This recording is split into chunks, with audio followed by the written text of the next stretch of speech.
जय श्री कृष्ण भक्तों, श्रीमद् भागवत महापुराण की भाव यात्रा पंचम स्कंद के द्वितीय अध्याय तक आ पहुंची।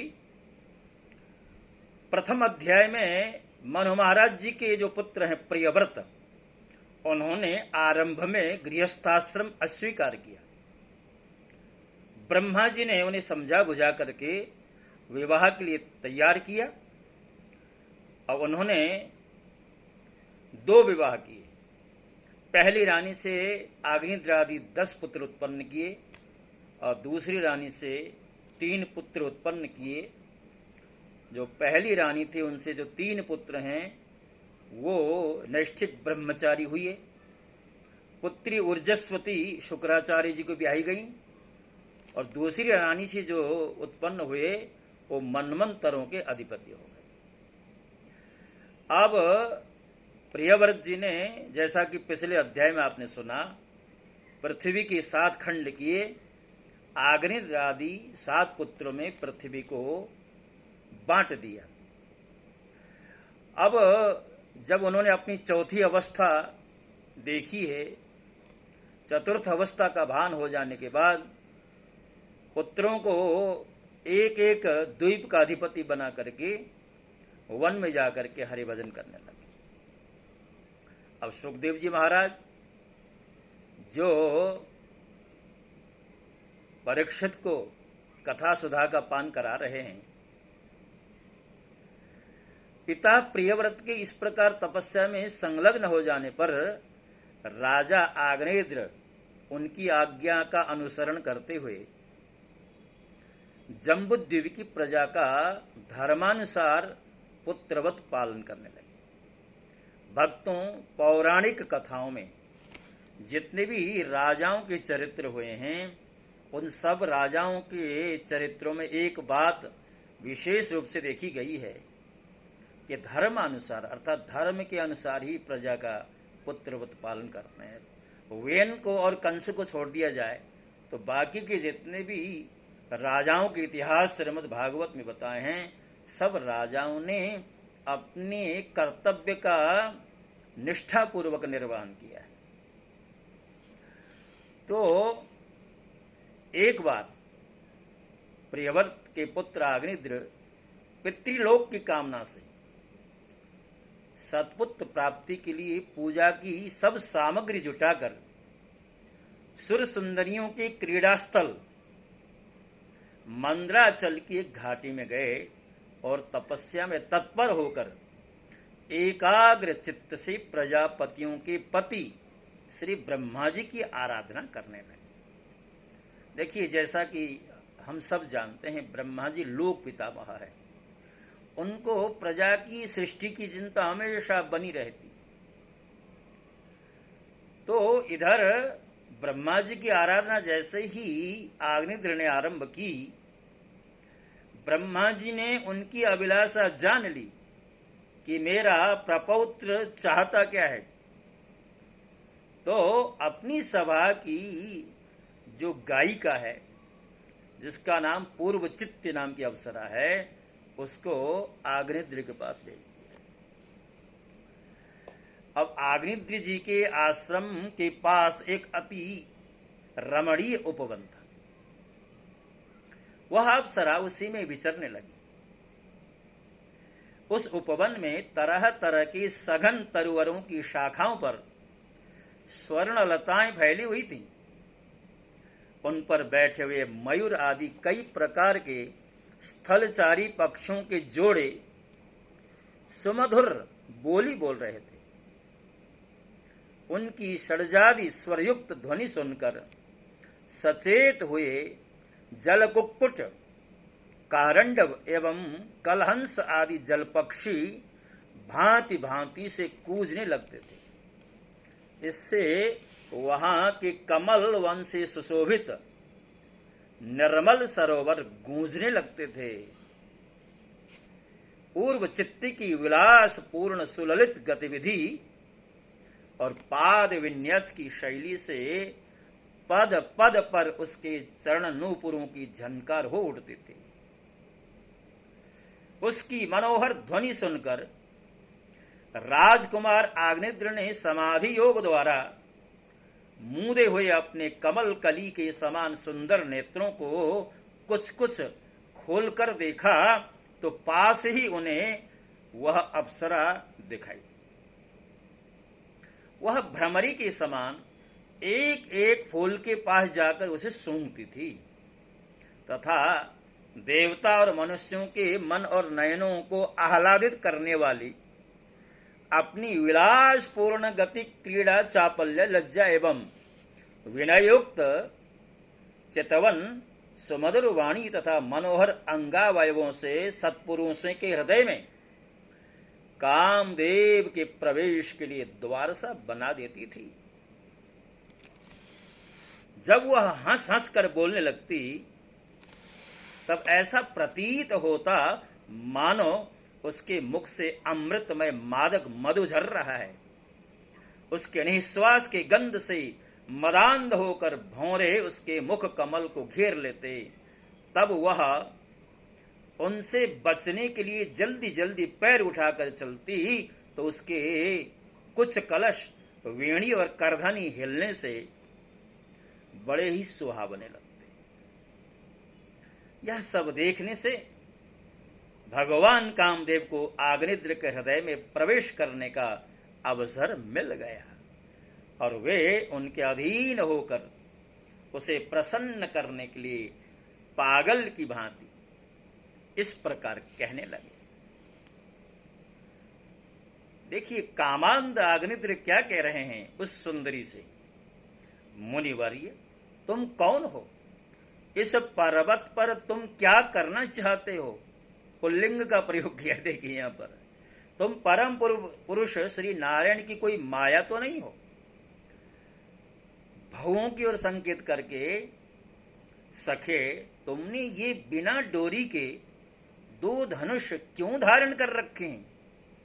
क्या इनसे तुम्हारा कोई अपना प्रयोजन है अथवा इस संसारारण्य में मुझ जैसे मतवाले मृगों का शिकार करना चाहते हो? कटाक्षों को लक्ष्य करके, तुम्हारे ये दो बाण तो बड़े सुंदर और पैने हैं। अहो इनके कमल दल के पंख हैं, देखने में बड़े शांत हैं और हैं भी पंखहीन। यहां वन में विचरते हुए तुम इन्हें किस पर छोड़ना चाहते? यहां तुम्हारा कोई सामना करने वाला नहीं दिखाई देता। तुम्हारा यह पराक्रम हम जैसे जड़ बुद्धियों के लिए कल्याणकारी हो। भौरों की ओर देख करके आग्नेत्र कहता है, भगवन तुम्हारे चारों ओर ये जो शिष्यगण अध्ययन कर रहे हैं वे तो निरंतर रहस्ययुक्त सामगान करते हुए मानव भगवान की स्तुति कर रहे हैं और ऋषिगण जैसे वेद की शाखाओं का अनुसरण करते हैं। उसी प्रकार ये सब तुम्हारी चोटी से झड़े हुए पुष्पों का सेवन कर रहे हैं। नूपुरों के शब्द की ओर संकेत करते हुए आग्नेत्र ने कहा, ब्रह्मन तुम्हारे चरण रूप पिंजड़ों में जो तीतर बंद हैं उनका शब्द तो सुनाई देता है परंतु रूप देखने में नहीं आता। करधनी सहित पीली साड़ी में अंग की कांति की उत्प्रेक्षा करते हुए कहा, तुम्हारे नितंबों पर यह कदम कुसुम की सी आभा कहां से आ गई? इनके ऊपर तो अंगारों का मंडल सा भी दिखाई देता है किंतु तुम्हारा वल्कल वस्त्र कहां है? कुंकुम मंडित कुचों की ओर लक्ष्य करके आग्नेत्र ने कहा, द्विजवर तुम्हारे इन दोनों सुंदर सींगों में क्या भरा हुआ है? अवश्य ही इनमें बड़े अमूल्य रत्न भरे हैं, इसी से तो तुम्हारा मध्य भाग इतना कृश होने पर भी तुम इनका बोझ ढो रहे हो। यहां जाकर तो मेरी दृष्टि भी मानो अटक सी गई है। और सुभग इन सींगों पर तुमने यह लाल लाल सा लेप सा क्या लगा रखा है? इसकी गंध से तो मेरा सारा आश्रम महक उठा है। मित्रवर मुझे तो तुम अपना देश दिखा दो, जहां के निवासी अपने वक्षस्थल पर ऐसे अद्भुत अवयव धारण करते हैं जिन्होंने हमारे जैसे प्राणियों के चित्तों को क्षुब्ध कर दिया है, तथा मुख में विचित्र हाव भाव, सरस भाषण और अधरामृत जैसी अनूठी वस्तुएं रखते हैं। प्रियवर, तुम्हारा भोजन क्या है, जिसके खाने से तुम्हारे मुख से हवन सामग्री की सी सुगंध फैल रही है? मालूम होता है तुम कोई विष्णु भगवान की कला ही हो, इसीलिए तुम्हारे कानों में कभी पलक न मारने वाले मकर के आकार के 2 कुंडल हैं। तुम्हारा मुख एक सुंदर सरोवर के समान है, उसमें तुम्हारे चंचल नेत्र भय से कांपती हुई 2 मछलियों के समान, दंत पंक्ति हंसों के समान और घुंघराली अलकावली भौरों के समान शोभायमान है। तुम जब अपने कर कमलों से थपकी मारकर इस गेंद को उछालते हो, तब यह दिशा विदिशाओं में जाती हुई मेरे नेत्रों को तो चंचल कर ही देती है, साथ साथ मेरे मन में भी खलबली पैदा कर देती है। तुम्हारा बांका जटाजूट खोल गया है, तुम इसे संभालते नहीं। अरे यह धूर्त वायु कैसा दुष्ट है जो बार बार तुम्हारे नीवी वस्त्र को उड़ा देता है। तपोधन, तपस्वियों के तप को भ्रष्ट करने वाला यह अनूप रूप तुमने किस तप के प्रभाव से पाया है? मित्र, आओ कुछ दिन मेरे साथ रहकर तपस्या करो, अथवा कहीं विश्व विस्तार की इच्छा से ब्रह्मा जी ने ही तो मुझ पर कृपा नहीं की है। सचमुच तुम ब्रह्मा जी की ही प्यारी देन हो। अब मैं तुम्हें नहीं छोड़ सकता। तुम में तो मेरे मन और नयन ऐसे उलझ गए हैं कि अन्यत्र जाना ही नहीं चाहते। सुंदर सींगों वाली, तुम्हारा जहां मन हो मुझे भी वहीं ले चलो। मैं तो तुम्हारा अनुचर हूं और तुम्हारी ये मंगलमयी सखियां भी हमारे ही साथ रहें। सुखदेव जी कहते हैं, राजन, आग्निद्र देवताओं के समान बुद्धिमान और स्त्रियों को प्रसन्न करने में बड़े कुशल थे। उन्होंने इसी प्रकार की रति चातुर्यमयी मीठी मीठी बातों से उस अप्सरा को प्रसन्न कर लिया। वीर समाज में अग्रगण्य आग्निद्र की बुद्धि, शील, रूप, अवस्था, लक्ष्मी और उदारता से आकर्षित होकर वह उन जम्बू द्वीपाधिपति के साथ कई हजार वर्षों तक पृथ्वी और स्वर्ग के भोग भोगती रही। तदनंतर नृपवर आग्निद्र ने उसके गर्भ से नाभि, किमपुरुष, हरिवर्ष, ईलावृत, रम्यक, हिरण्मय, कुरु, भद्राश और केतुमाल नाम के 9 पुत्र उत्पन्न। इस प्रकार 9 वर्ष में प्रतिवर्ष एक एक के क्रम से 9 पुत्र उत्पन्न कर पूर्व चित्ती उन्हें राजभवन में ही छोड़कर फिर ब्रह्मा जी की सेवा में उपस्थित हो गए। ये आग्निद्र के पुत्र माता के अनुग्रह से स्वभाव से ही सुडौल और सबल शरीर वाले थे। आग्निद्र ने जम्बुद्वीप के विभाग करके उन्हीं के समान नाम वाले 9 वर्ष अर्थात 9 भूखंड के जम्बुद्वीप के और उन्हें एक एक पुत्र को सौंप दिया। तब वे सब अपने अपने वर्ष का राज्य भोगने लगे। महाराज आग्निद्र दिन दिन भोगों को भोगते रहने पर भी उनसे अतृप्त ही रहे। वे उस अप्सरा को ही परम पुरुषार्थ समझते थे। इसलिए उन्होंने वैदिक कर्मों के द्वारा उसी लोक को प्राप्त किया जहां पितृगण अपने सुकृतों के अनुसार तरह तरह के भोगों में मस्त रहते हैं। पिता के परलोक सिधारने पर नाभि आदि 9 भाइयों ने मेरु की मेरु देवी, प्रतिरूपा, उग्रदृष्टि, लता, रम्या, श्यामा, नारी, भद्रा और देववीति नाम की 9 कन्याओं से विवाह किया। भक्तों, ये जो दूसरा अध्याय थोड़ा श्रृंगार युक्त सा लगता है, किंतु श्रीमद् भागवत का यही वैशिष्ट्य है। यहाँ सारे रस आपको देखने को मिलेंगे, और एक अंतिम रस जो है जिसको हम भक्ति रस कहते हैं, या उससे भी ऊपर श्रीमद् भागवत के अंदर जो भाव रस है वो सबसे बढ़कर के है।